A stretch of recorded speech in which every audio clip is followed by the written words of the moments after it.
100 چوہے کھا کے بلی حج کو چلی۔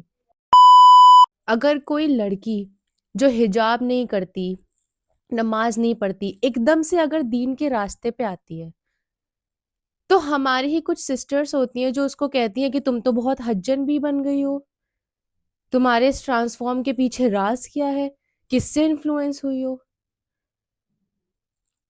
یہ ساری چیزیں صرف اور صرف جہالت ہیں۔ آپ اپنی جہالت دکھا رہے ہیں اس انسان کو، یہ چیزیں کہہ کے آپ ان کو ڈی موٹیویٹ کر رہے ہیں۔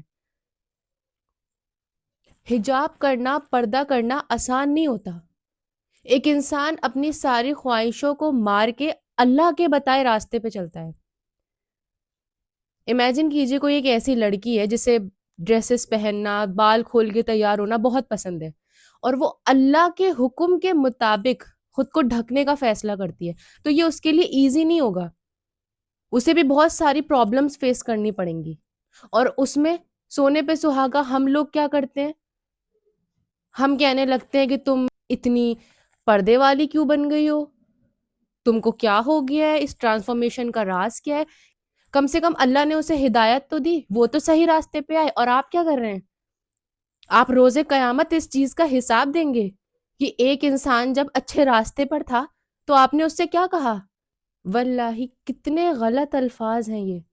ہم اپنے بھائی بہنوں کو اس طرح ڈی موٹیویٹ کر رہے ہیں بجائے ان کو اپریشیٹ کرنے کے کہ بہت اچھی بات ہے، کیونکہ ہم سبھی گنہگار ہیں، ہم میں سے نیک پاک صاف کوئی نہیں ہے، سبھی گنہگار ہیں، آدم کی ہر اولاد گنہگار ہے، لیکن ان میں سے سب سے بہتر وہ ہیں جو توبہ کر لیں۔ اور اگر آپ لوگ گناہ ہی نہیں کریں گے تو اللہ پاک ہم سب کو ہٹا کے ایسوں کو لے آئیں گے جو گناہ کریں اور پھر اللہ سے معافی مانگے۔ معافی مانگنے والا اللہ کو بہت پسند ہے، اللہ معافی کو پسند کرتا ہے اور ہمیں معاف کرتا ہے۔ تو جب ہم گناہ ہی نہیں کریں گے تو اللہ معاف کی نہیں کرے گا۔ اور یاد رکھیں کہ اللہ کچھ نہیں بھولنے والا ہے۔ آپ کی ان باتوں سے اگر اس انسان کا دل دکھا تو اس کا بدلہ اللہ آپ سے لیں گے۔ تو اس لیے اگر آپ اچھی باتیں نہیں بول سکتے کسی سے، تم نہ بولا کریں۔